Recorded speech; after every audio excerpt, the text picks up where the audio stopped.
This is Football Friday, sponsored by Trusted Choice, Dakota Bank, South Dakota Department of Health, and South Dakota State University. You're watching Football Friday on Dakota News Now. Woo! Go Dakota! Gotta get a little woo! Gotta do that. I don't know. I think our voice guy intro gotta get more intense. Football Friday. It's good. Believe it or not, it's high school football time already in South Dakota. I'm Mark Ovenden. And I'm Zach Borg. Welcome to our first Football Friday show as the fall of 4 of the 7 classes in South Dakota are kicking off their seasons, and we have plenty of heroes in this week 0. And next Friday, everybody is going to be playing, but we got a lot tonight. We start our coverage in Elk Point, where the defending champion Huskies of EPJ and 11B hosting the Pheasants of Parker, and EPJ would be off to a pretty good start. Keaton Gale dropping back, fires to Garrett Merkley. He jukes and scores, and they have the lead. Merkley breaking free on a kick return, all alone for the touchdown, 27-6. They were celebrating before the ball even crossed the goal line. Then it's going to be Carson Timmons coming up with a pick down near the end zone. They were doing well on both sides of the ball, offense and defense. Remember, this is the team that won the championship last year. Here's Gunnar Ewing bulldozing a defender, and then off he goes outside for the score. All EPJ tonight, your final score 48-6. The defending champions look really good tonight. On to Salem, where the Cougars of McCook Central Montrose hosted Flandreau to kick off the season. It was senior night for the Fighting Cougars. They honored all of their senior athletes at a midfield program pregame. Things looking good for them early. Big defensive stop by Carter Randall and a few other Cougars. And then a fumble on the next drive gives the Flyers the ball back, and running back Carter Hedrick heads into the end zone. Flandreau fans no doubt loving that one. McCook Central, though, they kept in this one for quite a while. They're kind of dealing with some things down there. A coaching change, a lot of players transferred out. They make a good goal line stand here and turn the ball over. Staying within 7, still down 7-0. However, the Flandreau defense had something to say in this one as well. Paul Parsley will come up with a pick 6. And that doubles the lead to 14-0. That would be the final 14-0. Flandreau goes on the road and gets the victory. Bridgewater Emery Ethan is always one of the favorites to win in 11B under this guy, Jeff Van Leeuwen, who's one of the state's all-time best coaches, no matter how many players are on the field for his team. And they take the early lead here. Macklin Weber, not the quarterback, they got him at running back, and they're glad they do. That made it 8-0, and they're just getting started. Defensively, they're pretty good there, too. Keen Stevenson, Van Leeuwen was keen on having him go in and get the big sack, and leads to this counter by Weber. And you can count on a touchdown from Weber, 40 yards, and it's 15-0. Early in the second quarter, the quarterback, Drake Gustafson, takes it over the goal line on the quarterback sneak, and it's 22-0 at that point. Jeff Van Leeuwen says, let's give it back to Weber. He's been doing pretty good. Now see if you can watch where he is here. Takes the pitch, and he avoids several tacklers and somehow breaks free. He goes 50 yards for the touchdown. It was all Seahawks in this one. Your final score, 43-0. Sioux Valley Cossacks are also a team that's always in the playoff mix. They started the season last night in Minnow against the Trappers of Scotland Minnow on a nice night. We wanted to give them some love, even though it was one night early. Mid-first quarter, Cossacks on the move. Bross Christofferson cuts back and runs over a dude and then gets down to the 10-yard line. A few plays later, it gets a little easier as he walks into the end zone for a short touchdown run. That made it 7-0 Sioux Valley, and they would go on to win big in this one by the final score of 42-0. They really looked impressive. Running, passing, 21-0 at half, scored another 21 in the second half, and looked every bit the ranked team that they are. All right, let's go to your scoreboard. Winner. Shocker of the night. This took triple overtime for the Warriors to win tonight, 8-0. There's your EPJ score. There's your Flandreau shutout of MCM.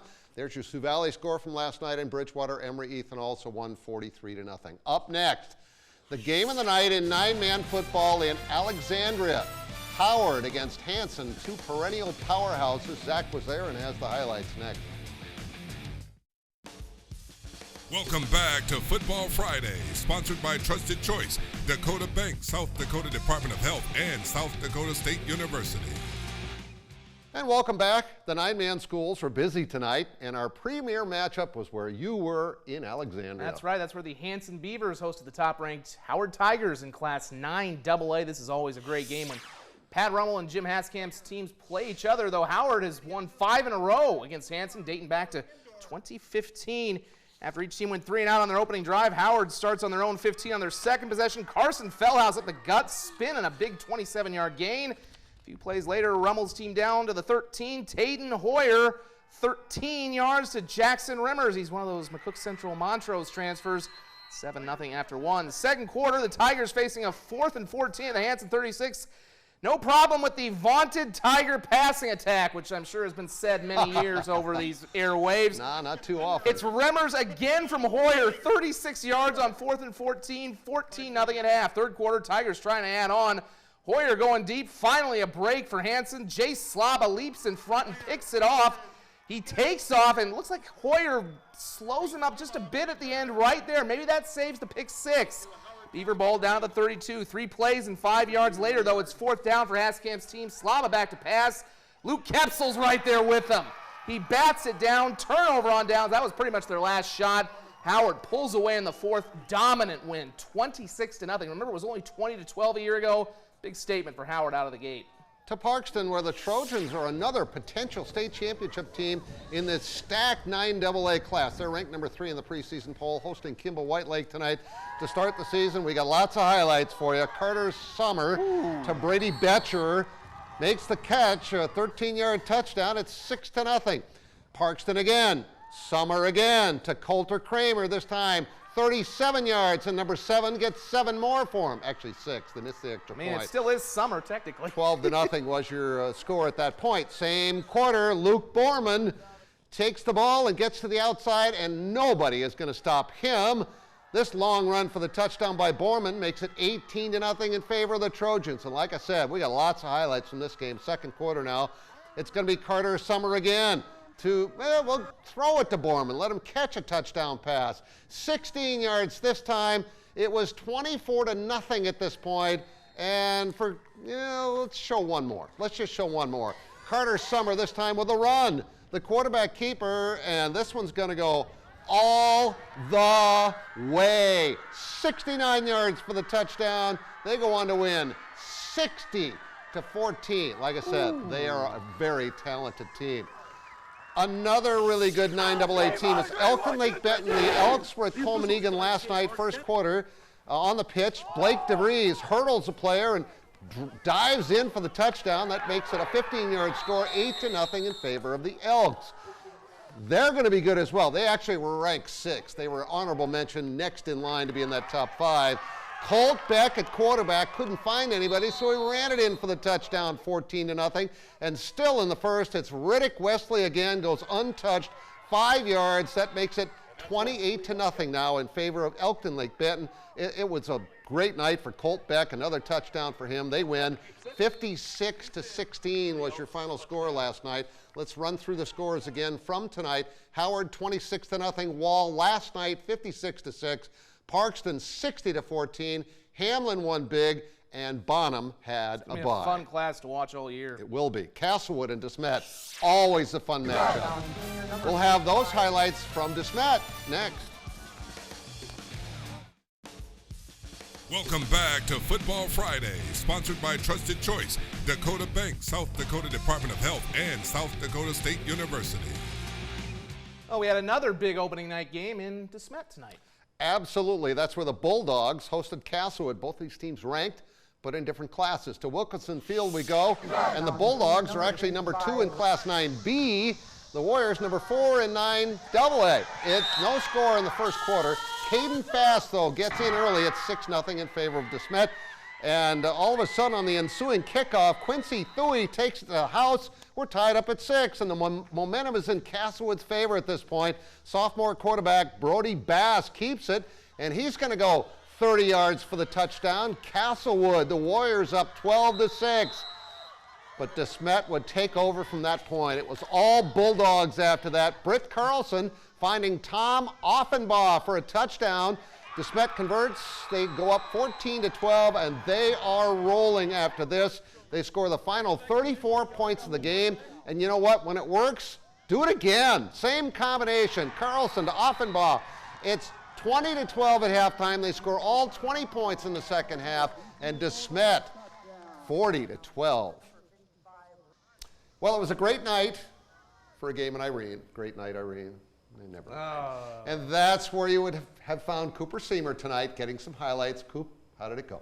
Well, Mark and Zach, the Eagles of Irene Wakanda started their season at home tonight, and they had a very tough first matchup against the 5th-ranked Hawks of Canastota in Class 9A. Early on, Canastota's moving here. Watch as Caden Scott here. He's going to cap off a nice opening drive for the Hawks. He's got a 12-yard rushing touchdown. Canastota's going to go up early. Now, they get the ball back here. Tage Ortman back. He's going to be looking downfield. Rips one to Brady Scott, and he's going to pull up the catch. But Jens Hansen does not give up, and he rips the ball away right at the end zone. He saves 6 points there. However, the Eagles are going to have to give it back. Caden Scott, again, he's going to get the handoff here, and he brings it right into the end zone, his second score of the day. And into the second quarter, Ortman, again, dropping back. He's going to find Brady Scott this time all alone on the right side of the field. Nice little waltz in there for the touchdown, piling it on now, and then Brady Scott is going to find another way to get the score done, this time on the ground, cuts it up, finds green grass, and he's going to get another one here.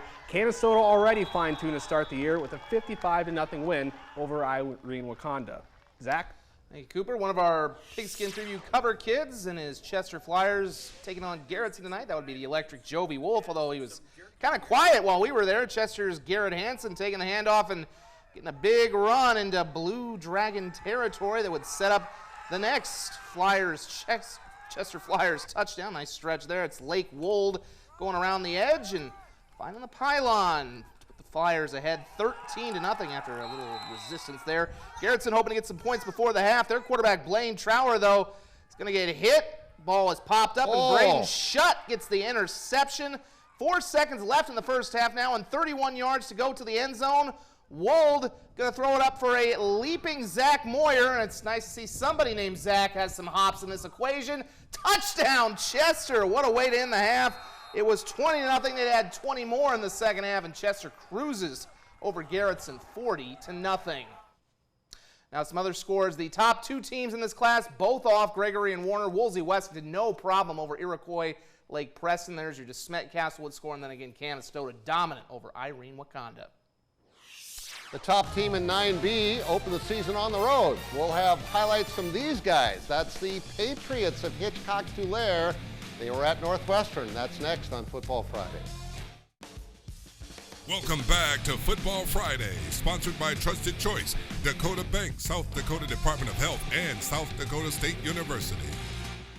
To the northeast part of the state for some 9B highlights. We start in Millette, where Adam Huntemer made the jaunt and did a great job sending us back highlights from 2 games. This is Hitchcock-Tulare, the Patriots taking on the Wildcats of Northwestern. First quarter, Tulare's Brendan Noel faking the pitch, and Noel takes it 21 yards for the touchdown, 8-0 Pats. Next drive, it's going to be Eric Solman, one of the best players in the state.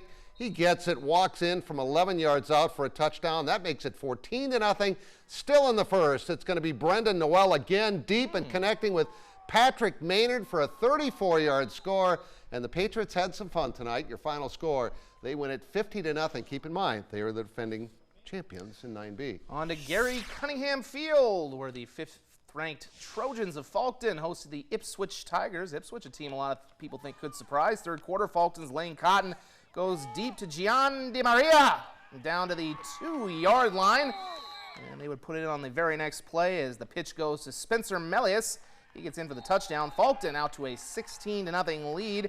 Ipswich deciding to go deep themselves. Max Kulesa hits Kyle Heddick for a big gain, almost into the end zone. A couple plays later, Kulesa going to call his own number and take it in himself for the touchdown run. Nicely done around the corner right there. Final score in this one as we take a look at the scoreboard. Falkton, though, goes on to win pretty big, 24-6. All right, 9B, you got Hitchcock-Tulare, De Smet winning 40-12. Harriet-Selby was shut out by Loyola Frederick tonight. Upset of the week. Del Rapids St. Mary plays Hamlin next week. At home, they win 38-12, and Falkton over Ipswich 24-6. Next Friday, we've got all the big schools. We've got Iowa, we've got Minnesota, and the Canaries won 5-0 tonight. They go over the 500 mark. Seth Miller with a shutout for Sioux Falls. Have a great weekend.